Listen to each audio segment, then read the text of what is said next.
Боулдеринг – самая молодая скалолазная дисциплина. Происходит от английского boulder, то есть в буквальном смысле лазание по валунам. Одна из изюминок боулдеринга – отсутствие страховки. Открытые городские соревнования по боулдерингу в Якутске проходят впервые, причем довольно масштабно. Участие приняло около 60 любителей скалолазного вида спорта, самым младшим которым было 16 лет. Соревнования проходили в недавно построенном скалодроме в стенах спортивного зала школы номер 2. Проводим соревнования, чтобы число детей, которые занимаются скалолазанием, увеличилось.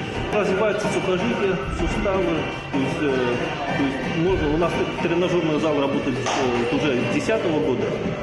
Там развивают мышечную группу, да, а тут уже сухожилия, поэтому как бы появляется гармония.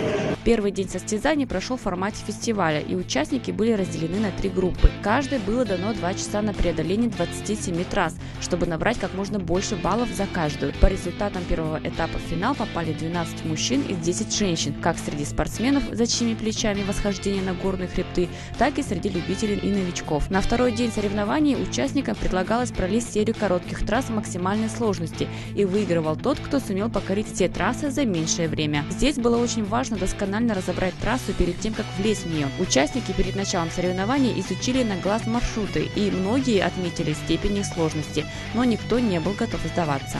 Шикарные трассы, очень интересные. Стартовые именно зафиксироваться сложные, а дальше уже более-менее идет техника, то есть работа уже физическая и техническая работа.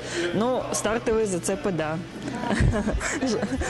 Некоторые трассы есть, да, сложность. А некоторые дальше уже просто в движении, уже в динамике пойдет лучше. Потому что я и в Новосибирске участвовала однажды, вот, поэтому для меня не так сильно уж страшно, как для новичков, кто первый раз видит вообще зацепы трассы.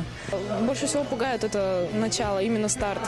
Потому что где-то схватиться, где-то зафиксироваться, это будет не так, в принципе, просто, но остальное все идет уже по технике и несложно. Физическая подготовка нужна обязательно. Для финалистов трассу подготовил кандидат в мастера спорта, член Федерации альпинизма и скалолазания в Якутии Олег Зверев. По его мнению, трасса мог преодолеть не только тот, кто горит желанием победить, но и обладает физическими данными и техникой скалолазания. После первого дня оцениваю их силы достаточно хорошо, и я уверен, что будут те, которые пролезут все трассы.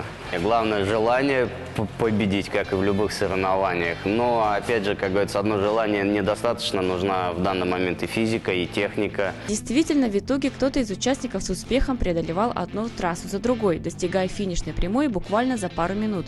А кому-то было сложно удержаться на высоте. Большинству мужчин трассы поддавались с трудом, и многим даже не удавалось стартовать. Впрочем, как отметили все без исключения участники, тем и были интересны маршруты, что каждая была сложнее предыдущей. 2 брата Семен и Степан Даниловы, которые летом 2015 года участвовали на фестивале скалолазания в местности Еланка, также приняли участие в соревнованиях. Легче, конечно, ходить в тренажерку, чем здесь, но лучше. Интереснее? И сегодня вы рассчитываете на победу? Нет, я не рассчитываю. А на что рассчитываете тогда?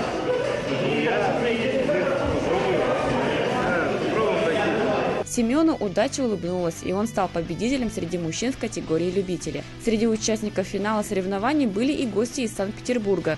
Это Александр Крамарев и Полина Макарова. Полина родилась в Якутии, но 10 лет назад переехала в город на Неве. И в этом году приехал со своим другом в гости к родителям. Случайно узнав о соревнованиях, ребята тут же решили принять участие. Как оказалось, Александр занимается скалолазанием уже 15 лет и периодически взбирается на горные вершины. Это увлечение на всю жизнь, оно еще дает возможность путешествовать по миру, видеть разные регионы, с разными людьми общаться. В общем, я очень рад, что здесь это появилось. У меня уровень лазания не очень высокий, средний, но здесь такие хорошие спортивные трассы.